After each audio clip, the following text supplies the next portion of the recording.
എല്ലാവർക്കും നമസ്കാരം. അപ്പോൾ എല്ലാവരും ഇലക്ഷൻ്റെ റിസൾട്ടിൻ്റെ ഒരു ചൂടിലൊക്കെ ആയിരിക്കും. അപ്പോൾ അതിനെക്കുറിച്ചൊരു വീഡിയോ ചെയ്യാമെന്ന് വിചാരിച്ചു.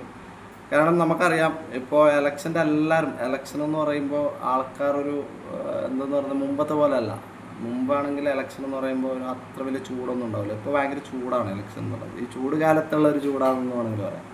കാരണം എന്ന് വെച്ചാൽ കഴിഞ്ഞ ഇലക്ഷന് കഴിയുമ്പോൾ ആ ഒരു ടൈമിൽ പല ചാനലുകാർ നടത്തിയ എക്സിറ്റ് പോൾ എന്ന് പറയുന്നത് LDF വീണ്ടും അധികാരത്തിൽ വരും അങ്ങനെയൊക്കെ ആയിരുന്നു. പക്ഷേ ഇന്നലെ വന്ന ബാക്കിയുള്ള എല്ലാ സർവേകളും UDF തരംഗം സൃഷ്ടിക്കുമെന്നാണ് നമുക്ക് അറിയാൻ പറ്റിയത്. അപ്പോൾ ഇതിൻ്റെ ഒരു സത്യാവസ്ഥ എന്താണെന്ന് പറഞ്ഞാൽ ഞങ്ങൾക്ക് അതൊന്ന് പറയണം എന്ന് തോന്നി. അതുകൊണ്ടാണ് ഈ വീഡിയോ ചെയ്യാനുള്ള കാരണം. ഇന്ന് ജനങ്ങൾ പൊട്ടന്മാരല്ല. ഒന്നാമത്തെ കാര്യം അതാണ്, ജനങ്ങൾ പൊട്ടന്മാരല്ല. മുമ്പെന്ന് പറയുമ്പോൾ ഒരു വർഗീയത പറഞ്ഞിട്ടോ മറ്റത് പറഞ്ഞിട്ടോ ഒരു വോട്ട് ബാങ്കിങ് എന്ന് വേണമെങ്കിൽ പറയാം, അതൊക്കെ നടന്നുകൊണ്ടിരുന്ന ഒരു കാലം ഉണ്ടായിരുന്നു. പക്ഷെ ഇന്ന് ജനങ്ങൾ വിഡ്ഢികളല്ല. കാരണം എല്ലാവരും സോഷ്യൽ മീഡിയയും കാര്യങ്ങളൊക്കെ യൂസ് ചെയ്യുന്ന ഒരാളായതുകൊണ്ട് തന്നെ ഇന്ന് ഞാൻ ഉദാഹരണം പറയുന്നത്, ഇപ്പോൾ കൂടുതൽ BJPനെയാണ് എല്ലാവരും ടാർഗറ്റ് ചെയ്യുന്നത്. കാരണം BJP വളരും തോറും മറ്റുള്ള പാർട്ടികൾക്ക് അപകടം എന്നുള്ളത് തീർച്ചയായിട്ടും മറ്റുള്ള പാർട്ടികൾക്ക് അറിയാം. ഞാൻ BJPനെ സപ്പോർട്ട് ചെയ്ത് പറയുന്നല്ല.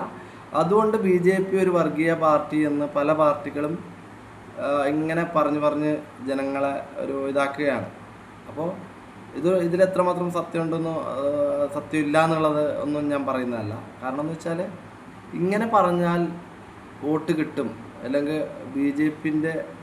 BJPനെ കുറ്റപ്പെടുത്തിയാൽ CPMന് വോട്ട് കിട്ടും, അല്ലെങ്കിൽ കോൺഗ്രസിന് വോട്ട് കിട്ടും.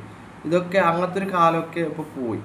ഇപ്പോൾ എന്ന് പറഞ്ഞാൽ ജനങ്ങൾ ശരിക്കും വിലയിരുത്തും എവിടെയാണോ വികസനം, അല്ലെങ്കിൽ എവിടെയാണോ സത്യമായിട്ടുള്ള കാര്യങ്ങളുള്ളത്. അല്ലാതെ ഒരാൾ പറഞ്ഞാലൊന്നും കേൾക്കുന്ന ആ ഒരു കാലമൊക്കെ കഴിഞ്ഞു. അപ്പോൾ എന്ത് തന്നെ ഇരുന്നാലും ഇന്നലെ വന്ന എക്സിറ്റ് പോൾ പ്രകാരം കോൺഗ്രസിൽ അധികാരത്തിൽ വരും. 75 സീറ്റുകളൊക്കെ കോൺഗ്രസിന് കിട്ടും. ഒരു 65-65ൻ്റെ അകത്ത് CPMന് കിട്ടും. അതേപോലെ ഒരു 4-5 സീറ്റുകൾ BJPക്ക് കിട്ടും എന്നൊക്കെയാണ് ഇപ്പോഴത്തെ അവസാനത്തെ എക്സിറ്റ് പോൾ ഫലങ്ങൾ. അപ്പം ഞാൻ ഇതിന് മുമ്പ് എൻ്റെ വാട്സപ്പിലൊരു സ്റ്റാറ്റസ് ഉണ്ടായിരുന്നു. ഇതായിരുന്നു ആ സ്റ്റാറ്റസ്. കാണുന്നുണ്ടോയെന്ന് അറിയില്ല. അപ്പോൾ ഇതിൽ UDF 72, LDF 41, BJP 7 എന്നാണ് ഞാൻ അന്ന് ഇലക്ഷൻ്റെ ടൈമിൽ ഇട്ട ഒരു കണക്ക്. അപ്പോൾ ഇപ്പോൾ ഏകദേശം എല്ലാ എക്സിറ്റ് പോൾ ഫലങ്ങളും ഏകദേശം ഈ ഒരു രീതിയിൽ തന്നെയാണ്. അപ്പോൾ അതൊരു സന്തോഷമാണ്. ഞാനൊരു പറഞ്ഞ കാര്യങ്ങൾ ഇന്ന് അത് ആ ഒരു ലെവലിലൊക്കെ തന്നെ എക്സിറ്റ് പോൾ വന്നിട്ടാകുമ്പോൾ എനിക്ക് തോന്നിയ ഒരു വീഡിയോ ചെയ്യാം. കാരണം നമ്മളൊരു രാഷ്ട്രീയ നിരീക്ഷണം വിലയിരുത്തിയിട്ടാണ് ഈ ഒരു ഇത് അന്ന് പറഞ്ഞത്.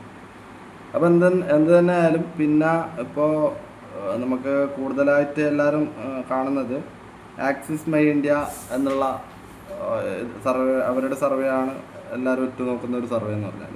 അവരത് 78-90 ആണ് UDFും, 49-62 LDFും, 3 സീറ്റോളം BJPക്ക് കിട്ടുമെന്നാണ് അവർ പറയുന്നത്. അവരുടെ ഏകദേശം സർവേകൾ ഇതാണ്. ബാക്കിയുള്ള പീപ്പിൾസ് ഇൻസെറ്റ്, പിന്നെ ചാണക്യ, CNN, അവരൊക്കെ ഏകദേശം 70-80, 66-76, UDFും 58-64, 58-64, എല്ലാവരും ആ ഒരു റേഞ്ച് തന്നെയാണ്. 65 മുതൽ 84 വരെയുള്ള ഒരു റേഞ്ച്, അതുപോലെ 55 മുതൽ 65 വരെയുള്ള ഒരു റേഞ്ചുമാണ് LDFനും. 2-3 തൊട്ട് 14 സീറ്റ് 10 സീറ്റ് വരെയാണ് NDA എന്നുള്ള പല സർവേ. അത് ഏറ്റവും കൂടുതൽ NDAക്ക് കൊടുത്തിട്ടുള്ള പീപ്പിൾ ഇൻസെറ്റാണ് കൂടുതൽ, 10-14 എന്നാണ് കൊടുത്തിട്ടുള്ളത്. അപ്പോൾ എന്തായാലും അത്രക്കൊന്നും കിട്ടാൻ സാധ്യതയില്ല. എന്തായാലും ഒരു 3 സീറ്റ് BJP കിട്ടുമെന്നാണ് എൻ്റെ വിലയിരുത്തൽ. ഒരു 41 മറ്റോ LDFനും, അതുപോലെ UDFന് 72. അപ്പോൾ എന്ത് തന്നെ ആയാലും നമുക്കൊരു 4 ദിവസം കൂടി കാത്തിരിക്കാം. കാരണം ഇത്ര എനിക്ക് പറഞ്ഞിട്ടെങ്കിലും ഒരു സമാധാനമില്ല. കാരണം വർഗീയത പറഞ്ഞ് വോട്ട് പിടിക്കുക എന്നുള്ളത് ഇനിയെങ്കിലും അത് ഏത് പാർട്ടിക്കും നടക്കില്ല എന്നുള്ളത് തീർച്ചയായും മനസ്സിലാക്കാം. ജനങ്ങൾ വിഡ്ഢികളല്ല എന്നുള്ളത് മനസ്സിലാക്കാം. അപ്പോൾ ഇനിയും ഒരു വീഡിയോ ആയിട്ട് ഞാൻ തീർച്ചയായിട്ടും വരും. അതുവരെ ബൈ.